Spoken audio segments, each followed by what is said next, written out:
uJakobe wabambana noNkulunkulu. Lithi iBhayibheli kwase kwasemnyama. Lithi iBhayibheli ngesikhathi ebambene noNkulunkulu, indlela ayehamba ngayo uJakobe ngesikhathi efika ezohlangana noNkulunkulu. Lithi iBhayibheli wambamba uNkulunkulu wambambe ngoqele. Lithi iBhayibheli wathi sehamba setha indlela ayehamba ngayo yayisihlukile. Wayesehamba ngendlela ehlukile. Kuthi ngithi sophumela endlini indlela ebesihamba ngayo shayishintshile ingasafani. Abasidibizo lesihamba ngendlela ethile basosibona manje sihamba ngendlela ehlukile ngoba khona indoda esihlangana nayo sabambana nayo ubusuku bonke. Lithi iBhayibheli kwashintsha negama layo. Wabebesabiza ngoJakobe wabiza ngo-Israyeli. Abasidibi besazi ngamagama athile bazokuba besibona besibebuzana bathi ubani lo ngoba amagama ethu azoshintsha tonight.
Mama, with my wife, my lovely wife, my beautiful wife,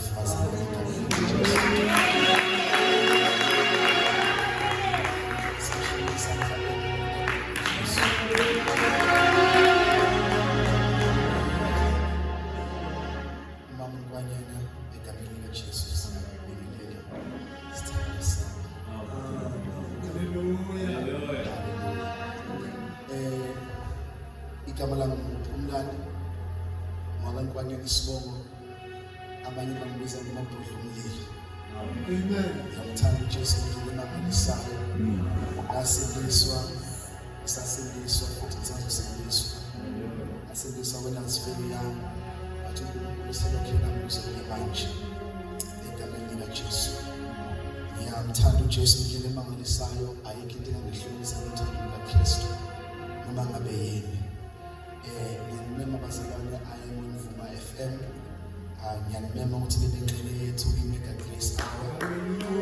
Tuesday to Friday 5 to 6 ekseni siyathandaza siyashumayela sibenzele uNkulunkulu ophilayo kuphela. Sikhona futhi nangama Sundays from 7 o'clock ekseni to 10 and invite egameni likaJesu bebengcele yethu. Siyamkhona uNkulunkulu ukuthi sizofika sizoba nenkonzo. Sizoba nenkonzo esinamandla egameni likaJesu.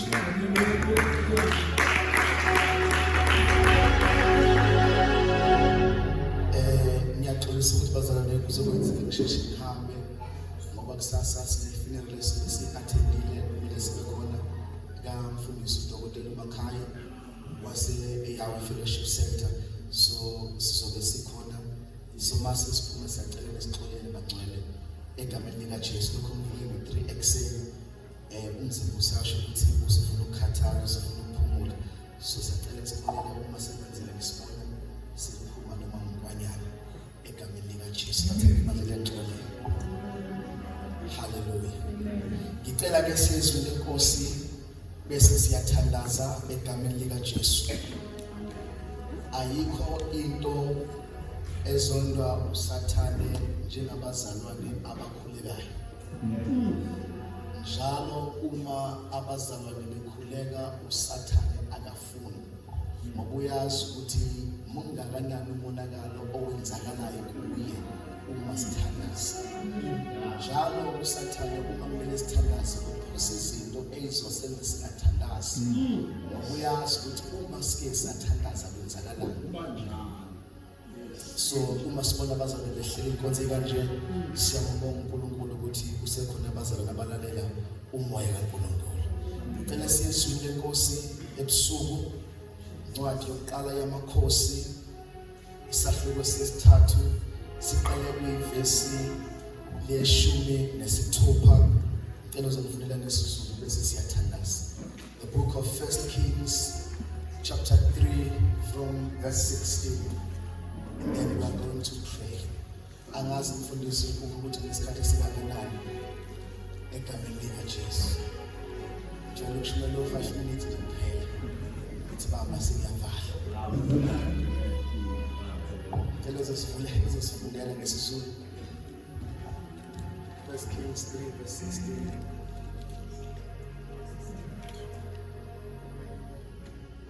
Verse 16.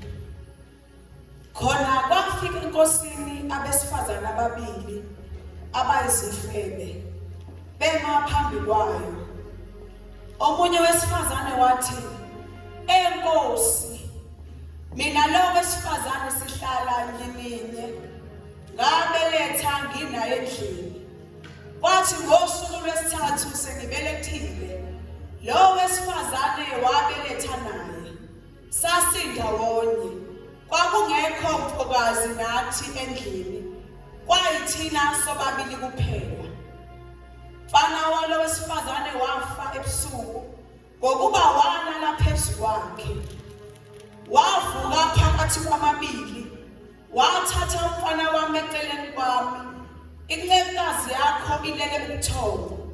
Wambeka esifubeni sakhe, wabeka umfana wakhe ofileyo esifubeni sami. Lapho sengivuka ekuseni ukuba ngimncekise umfana wami, bheka wayesefile. Kepha sengibhekisisa ekuseni, bheka kwakungesiye umfana wami engimzeleyo. Wayesethe omunye wesifazane, cha ophilayo ungumfana wami, ofileyo ngumfana wakho. Kepha yena wathi, cha bo ofileyo ungumfana wakho, ophilayo ngumfana wami. Bakhuluma kanjalo phambi kwenkosi. Baba wethu ongcwele, yisekelo Nkosi yethu Jesu Kristu. Izwi lakho Nkosi ebusuku linamandla liphilile. Uthe Nkosi yilo nezasephula imisedari iyaseLibanoni. Wathi Nkosi laphuthisana ingqabala. Yilo Nkosi elenza sambe nomqondo endleleni. Baba wethu ongcwele, umntwana wakhe samile. Gcwalisa Nkosi okufiswa inhliziyo yakhe ebusuku. Kwelihle igama lokufela lethu Jesu Kristu. Hallelujah. Amen. Hallelujah bazalwane. Ngifisa ukukhuluma nje isikhathi esifishane bese siyathandaza egameni lika Jesu. La besifunda khona sithola indaba yamakhosikazi amabili, abantu besifazane ababili abafunda iBhayibheli nabazi iBhayibheli bathi laba besifazane kwakubesifazane ababedayisa umzimba. Lithi iBhayibheli mabedayisa umzimba kwenzeka bakhulelwa bobabili ngesikhathi esifanayo. They were very close, behlala endlini eyodwa bobabili. Lithi iBhayibheli kwathi mabekhulelwa bobabili bazala bobabili abantwana babafana. Lithi iBhayibheli mase sebezaliwe kwenzeka one of the night belele ebusuku omunye wesifazane walala phezulu komntwana wakhe wase wafa. Lithi iBhayibheli mayisefile uthi mayephaphama ekuseni uphaphama umntwana wakhe usefile. Now into eyenze ukuthi umntwana wakhe afe ukuthi ulalile wase walala phezulu komntwana wakhe wase washona wafa. Wathi akukhulume namhlanje bazalwane ebandleni ebusuku ukuthi njengebandla sesihambe sakhonza saze sajika salala sathi masilele seyibandla kwaze kwafa nomfana nomntwana obekumele ngabe uyaphila. Maloma igama leNkosi lithi iBhayibheli walala lo wesifazane kwaze kwafa umntwana. Ithinte kimi bazalwane namhlanje ebusuku sivumele umntwana wafa ngenxa yokuthi ibandla kade lilele lisebuthongweni.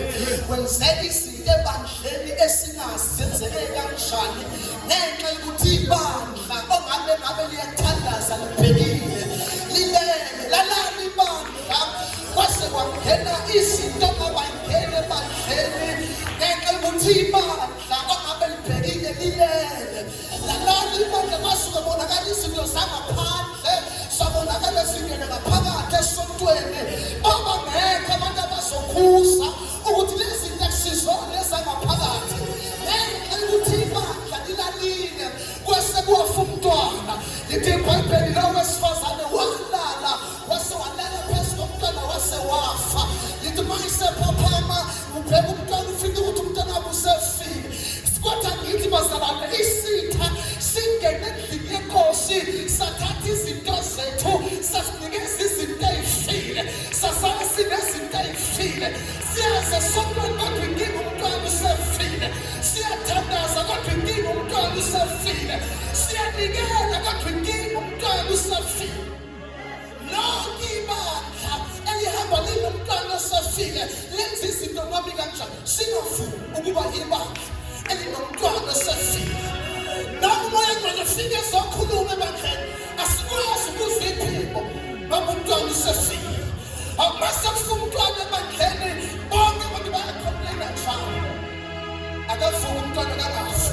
Mase kufa umntwana izinto ebesiyisawa zeyihlazo sibonakala sibukeleka kanti umntwana usefile.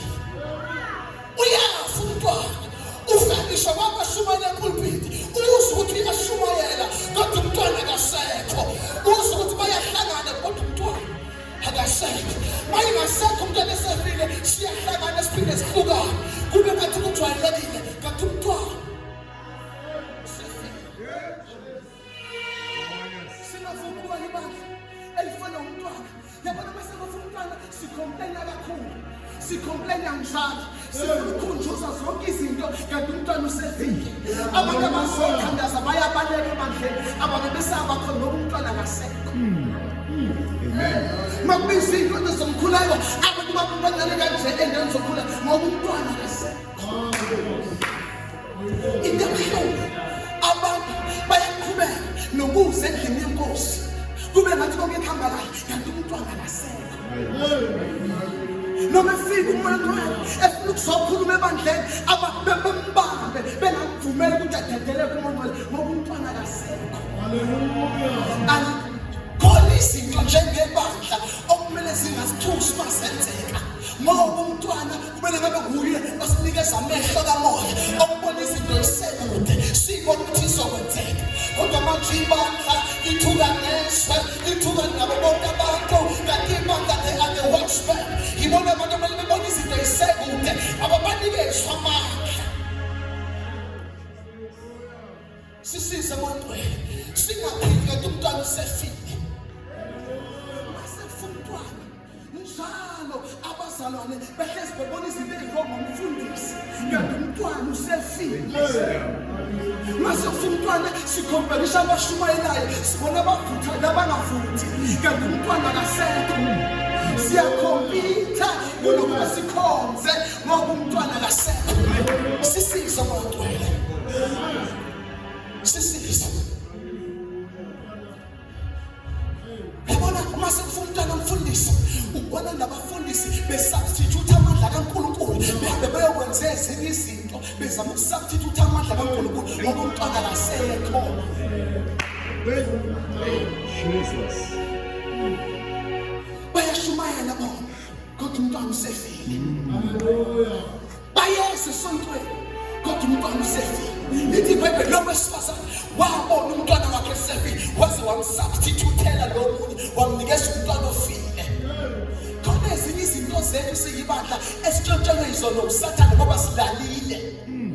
Asivuke siyibandla and claim our position. Sinamandla thina, sinoNkulunkulu namandla. Inkinga sibesa abantu utholo. Ibandla lahlasela utholo. Okumele ngabe bangaba-watchman, ongabe bayathandaza, bahlebana bodwa, bakhulumana bodwa, bakhompitha bodwa, abekho basothandaza, abekho basema kuyigap, sihlanganile sakhonza, sangamuza uNkulunkulu, sake sahlukana sidry, bakunama-prayer walk abakhona, nama-cross night, sifika silale, singazisothandaza sithini, ngoba umntwana usefile, akasekho umntwana, noma size enkonzweni, sivele sibhoreke, sesiyabhokwa, nokuthi size enkonzweni, ngenxa yokuthi umntwana akasekho, usefile umntwana, khona izinto ezilahlekile, kodwa uthi uMoya Ngcwele ake sithandazeni, kuvuka umntwana, kuvuka umntwana, enhliziyweni zethu, kubuya amandla kaMoya Ngcwele, size uNkulunkulu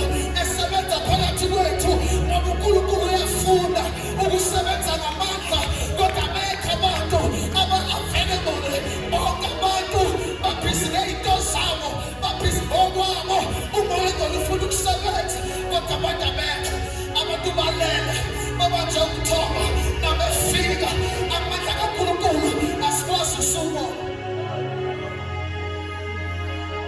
Ibandla seliyahlangana, size sihlukane, kungene nama-table worship ebandleni, singakwazi nokwabona.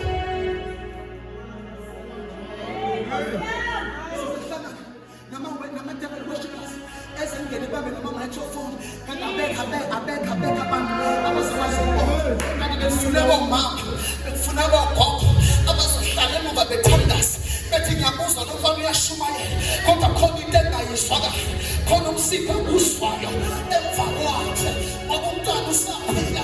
Bethi uyahlabelela intombazane, sivele sisukume isakwazi sithi hhayi mntanami, khona into eshodayo, hlala phansi, khona into engekho awangiyolungisa ngoba abantu baphila benomntwana ophilayo.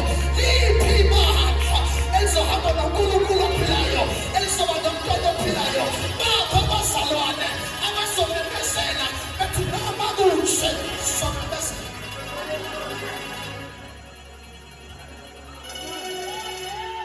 Bakho mama abazoyeka ukukhuluma iy'ndaba, abazogxila emadolweni, abazothandaza, beyeka iy'ndaba zey'ngane, beyeka uthoba nabatholayo, beyeka uthoba nabafuluyo, kodwa bazothandaza.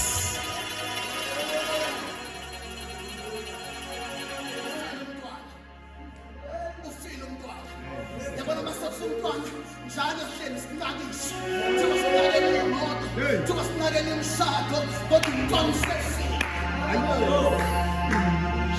Liphi ibandla elizothi thina nathi nabalele sizomemezela uJesu ophilayo ongakhithwe ngalutho, sesikhonza ngezinto ezomfakela ngenxa yokuthi amandla kaNkulunkulu esawenza.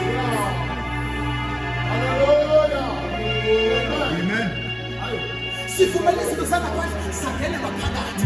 Uphi umntwana? Yabona mayisaphila umntwana uthi uqala uthandaza uthi khona amazwi alabashe ivele connect into yasezulwini kusho ukuthi umntwana usaphila. Wenze kanjalo ngesikhathi u-Elizabeth ehlangana noMaria ekhulela uJohane, u-Elizabeth ekhulela uJesu. Lithi iBhayibheli bathi behlangana bengazi bavele baqhuma umntwana, umntwana wayesaphila, bavele waqhuma umntwana komunye ngoba khona funa sihlangana phakathi ku-Westridge ngingakwazi nawungangazi sithi masibone kuvele kuqhuma into yesekhaya sihlangane siqhumane ngoba sinomntwana ophilayo.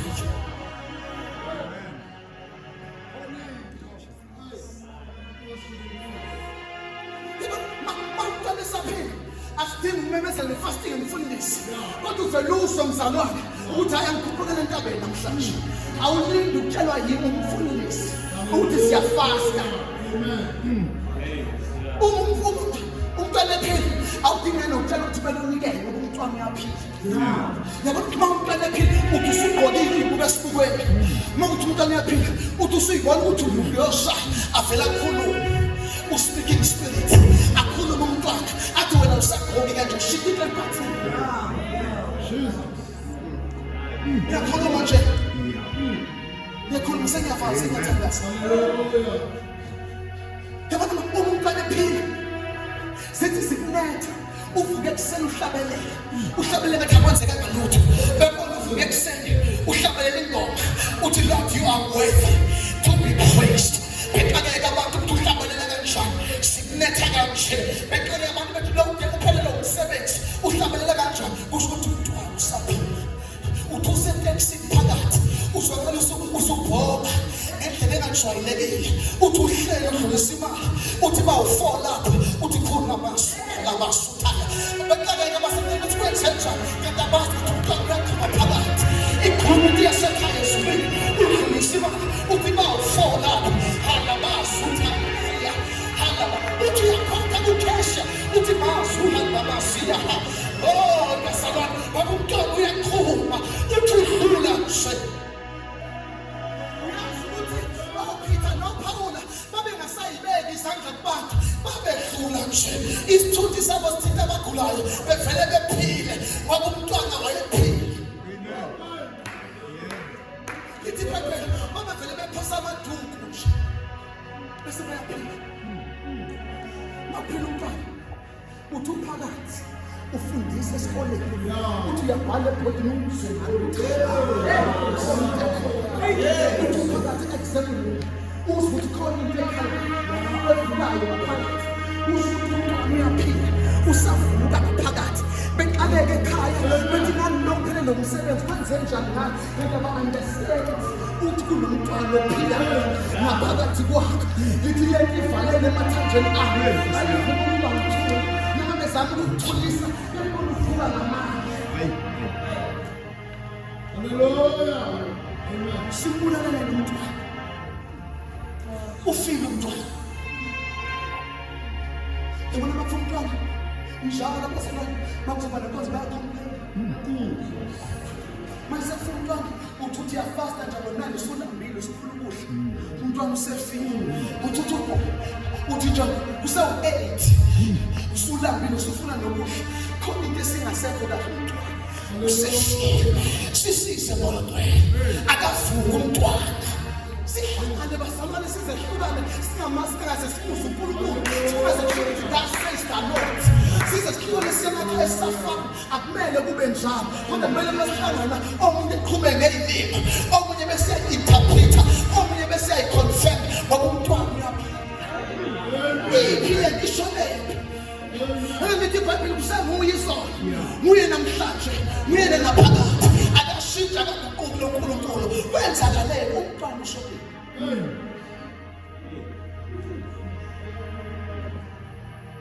Yabona umntwana waphila ufana noShadrach noMeshach no-Abednego.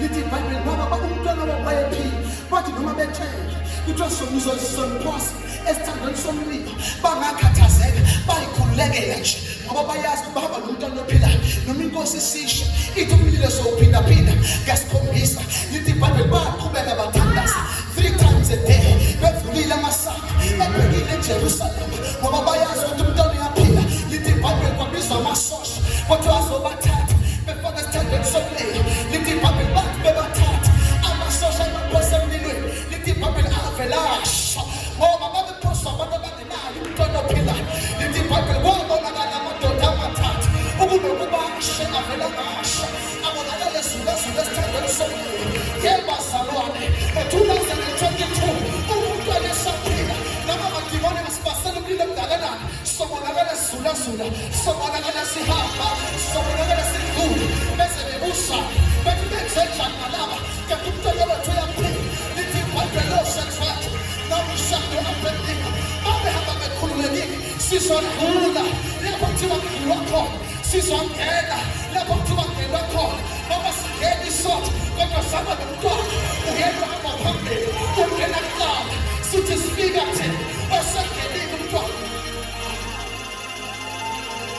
lithi iBhayibheli bababona abafana abathathu babezulazula phakathi esithandweni somlilo nansi into ayenzayo uNkulunkulu masinomntwana uvela kususa ukushisa singene phakathi sithi zikhona inkinga sibonakala sizulazule ngoba uNkulunkulu wethu ususile ukushisa sihamba naye asihambi sodwa basibone sidlula singene basibone sidlula bathululeka njani lo mama esefela indoda bebona umuzi wakho uvuka bathi bekanjani le ndoda isingenayo inkosikazi uvuke kanjani lo muzi ongenayo indoda kusho ukuthi unomntwana ophilayo mawunomntwana uvaleleke mawunomntwana ubambeke bathi bakufala lapha bona udlula ngapha bathi bakugcine ngapha bona udlula ngapha ngoba uhambi wedwa uhamba nendoda yamadoda uhamba noCapital Letter GOT uhamba noGikhona uNkulunkulu ofunda njengamanzi uGoliphela siligama lakhe ongelela kuthiwa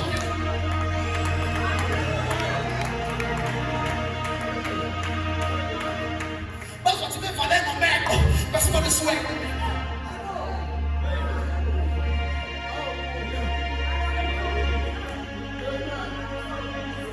basebethi sithwele vele sithwele impawu zikaKristu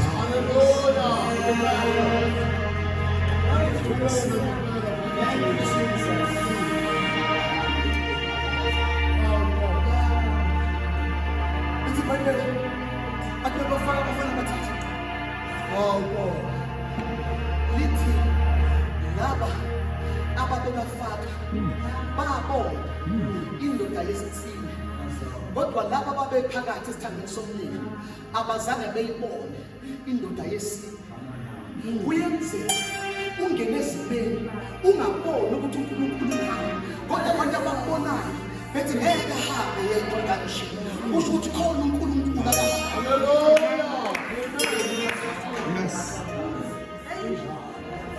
mawusephakathi ubone ngathi akekho lithi kodwa abazange beyibone indoda yesinoshe nje kodwa babe ngaphandle bathi asifakanga yini amadoda amathathu khona wesini ozulazula indodana yaboNkulunkulu yabona bawuhamba naye uJesu wayengekho kwi-Old Testament kodwa kwamphopha ukuthi esuke emazulwini ezemhlabeni instant engakafiki uMaria ozomzala nesibeletho ngenxa yokuthi kwasekukhuleka amadoda ahamba nomntwana wathi uJesu akhonza wasuka emazulwini weza khona bangibizayo masimbiza sinomntwana bazalwane kuzosukuma amazulu ebengeenyawo ethi ukhona wesifazane ongibizayo angikwazi ukuhlala la bese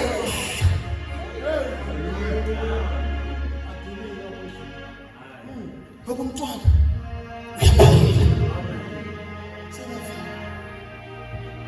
ithi iBhayibheli lo wesifazane wakhala wathi umntwana wami usefile iBhayibheli wathi asimthathe siye naye enkosini mawuzwa ukuthi umntwana usefile ungavumi ukuhlala kanti umntwana usefile ungavumi ukume epulpiti kanti umntwana usefile ngoba kusozwakala ukuthi uyamhlabelela ngoba uNkulunkulu akakhuphi igift kodwa ukhuphi anointing. Akasusi isimo sakho sokujabaza uhlabelele kodwa ususutho.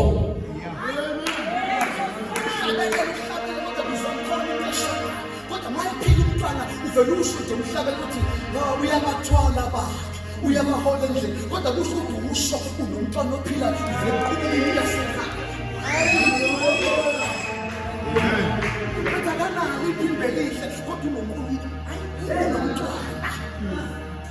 Amen.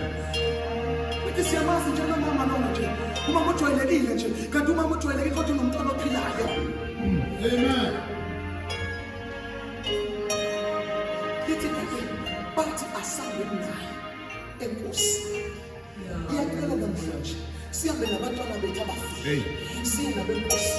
Uyazi ongathandazi kanje ongahlabeleli kanje khona ilevel obuhlabelela uNkulunkulu kodwa kusafana kuphi lapho wena.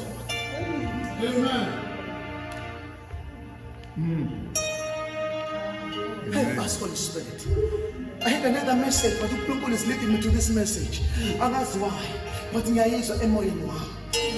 Umntwana usefile. Usukhona kangaka usuwazile kangaka endaweni ukuthi uyikhona bese ungangena ezulwini kanti umntwana usebuphafuna uhamba kanti umntwana usefile. Yabona umntwana mayisefile awukwazi nokusho no uvuma zonke lokumuntu usefile. Yabona umntwana esaphila kwintombazane uthe fika ubrother ezomproposa kusho ukuthi uzopropose intombazane enomntwana ophilayo eney'fuko zakamoya nama-binoculars ukwazi ukuzumela into isekude eyibonise kude athi ngiyambona yena uyesu uzongithembisa umshado kodwa uma ngizuma in 10 years down the line ngiyabona ukuthi akusikhona kodwa manje sebevuma konke ngokumntwana bethu usezokwazi ukuthi babonise izinto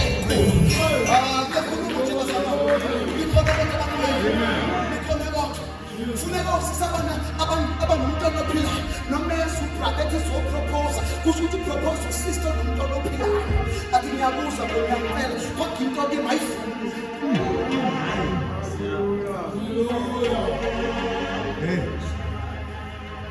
nomntwana uyaphila sisize ngiyathandaza asize enkosini namhlanje size nabantwana bethu baphila khona izinto zethu ey'swapho esinto sayitshontsha kithi bekungezethu sayitshontsha izinto. Kumele sibe nabantwana abaphilayo ngabe sibuke noNkulunkulu kodwa kuswapha izinto isithi asiswaphile sasinikeza izinto ey'file sithandaze endaweni eyodwa. Uyazi khona abantu ngabe manje bakwenye i-level noNkulunkulu but they are still in the same level njengo-2015 inkinga umntwana usele. But namhlanje we are saying God revive what we had. Kusele umntwana thela umoya. Ngiyacela isiphathe imishayisi zami nginathi message.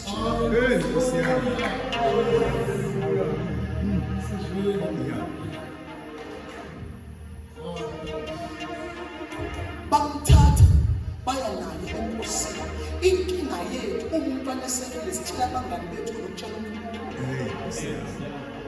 inkinga masibona abantu abathile sebefela umntwana ebandleni sikhuluma ngabo kubantu kanti kahle kahle we are intercessors kumele sikhulume ngabo abantu kodwa sikhulume ngabo uNkulunkulu. Singakhulumi ngabantu kubantu abakubasizi kodwa kudingeka sikhulume ngabantu uNkulunkulu bese uNkulunkulu engenele esimeni sakho. Amen. Bapho mama abagcwele inyembezi behlule abathandazayo abavuka ebusuku ngo-12 kumakhasa bebonakala besuka iphasa bethandaza.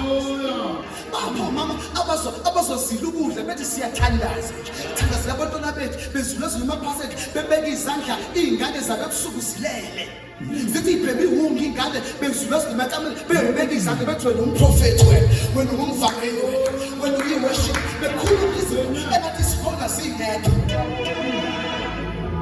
Help us, Holy Spirit.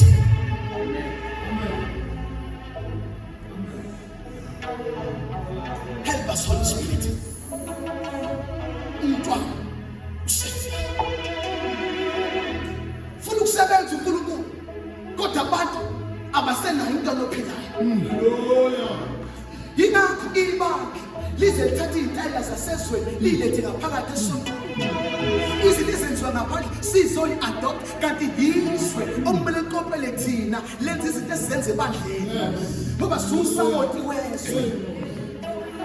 We are the city built on the hill. Kumele bebuke thina kodwa sithatha izinto zabo sayiletha ngaphakathi. Yibo okumele bethe ukushiya izandla phezulu benze lento esiyenzayo. Kodwa manje sithathe iy'tayela zabo sayiletha ngaphakathi. uNkulunkulu ushonele singene ebandleni sababhizi ngokwethu samkhola samcima samshiya ngaphandle noma efuna ukusebenza kakwazi. Amen. Noma ekhuluma ngabantu abathile asikwazi ukuvumela ngoba umntwana usefile. Hallelujah. Umntwana akasekho. Hey. Uthola namhlanje siyothandaza sithi uNkulunkulu uvusa umntwana ofile.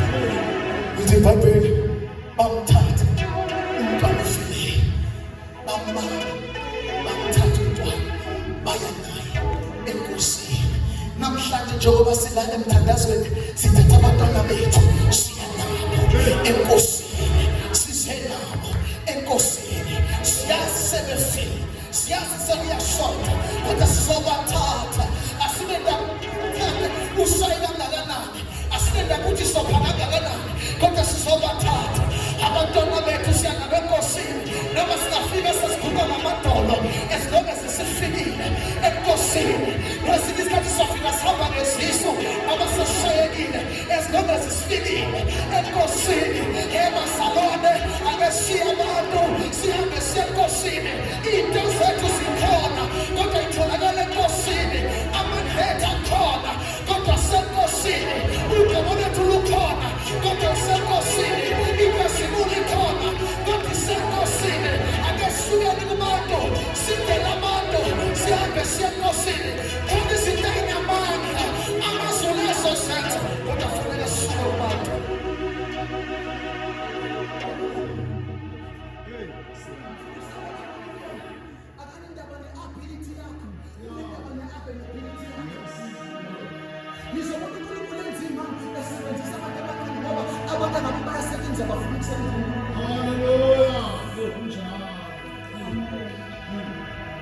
Sikhona izinto uNkulunkulu afuna ukuzenza kodwa kufanele abantu abazenza enkosini. Singahambi ne-experience sesihambe kakhulu neprogram yesonto neprogram yebandla kanti now is the time of the Holy Spirit. Isikhathi sikamoya ongcwele simdedele. Kwesinye isikhathi sofika ebandleni sije ukusokoze ngendlela ethi besithatha over umoya ongcwele then he will take over. Sigcine senza into nathi ebesinayipule nayo ngoba sidedeleke. Asisekho isikhathi manje sabantu abathi sekuyisikhathi sikamoya ongcwele. And uNkulunkulu uzobasusa abantu abamvalelayo.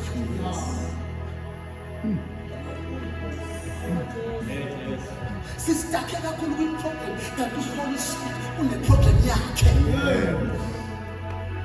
Abamthandazi. Hey. Abamthandazi. Hey. Yabona umntwana esaphile awubheke izinto ezikushayayo. Usho njengoDavide uthi ngiphakamisela amehlo ami entabeni. Usizo lami luvelaphi? Usizo luvela kuJehova. Ulingisela uqobe nosimo ngesikhathi bevalelwe ejele. Lithi iBhayibheli in the middle of the night abazange bebuke ukuthi bashawe kangakanani, abazange beyibheke nemvimbo yabo, babheka phezulu. Lithi baqala badumisa in the middle of the bebopha igazi bevuza igazi kodwa baqala bedumisa. Ngathi uPaul watshela uSila wathi Sila ungayibheki ukuthi upha kangakanani musubheka imvimbo yakho kodwa ake ubheke uNkulunkulu, ake udumise uNkulunkulu. Lesikhathi beqala bedumisa uNkulunkulu, uNkulunkulu wehla wasozama ijele. Asibheke imvimbo eshawe yona isitha kodwa ake sibhekeni phezulu. Lithi babheka kuye bakhala ubuso baba busoze bajabhiswa. Inkinga yethu sibheke izinto ezishayayo ake sisusa amehlo ethe ey'ntweni sibhekise amehlo ethu. Yila sobona khona amathulo ngesamazana. Marabang uJesu, marabang uNkulunkulu. Sibheke kakhulu izinto ezishayayo sathi sakhohlwa na umoya ongcwele na uNkulunkulu. Sabheka izinto ezingahambi kahle kithi. Siphenduke sadumisa izimo zethu kunokudumisa uNkulunkulu. Amen. Masihlangana nabantu si-elevate kakhulu what we are going through more than elevating our God. Sisuke sayikhathalisa lezi zimo edlula kuzo, that izimo edlula kuzo kumele siyiqhathanise noNkulunkulu wethu.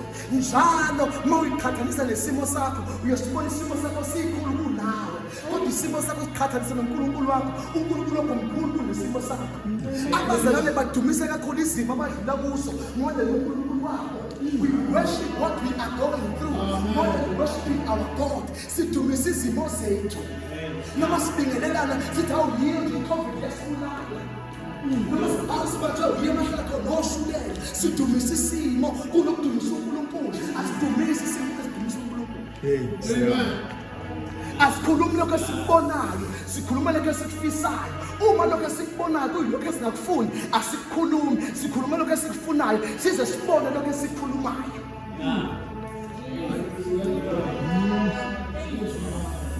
Makabonga uJesu. Amen. Makabonga uJesu. We have jike sadumisa kakhulu izimo zethu. Sengiyavana vele. Uthangivale manje. Masefuna umntwana sidumisa kakhulu. Yazi ukuthi masefuna umntwana umama wesebandleni wazonke ingane ukuthi obani bajolele bani bahlukene nombani. Ngoba umntwana akasekho usefile. Sengiyavana.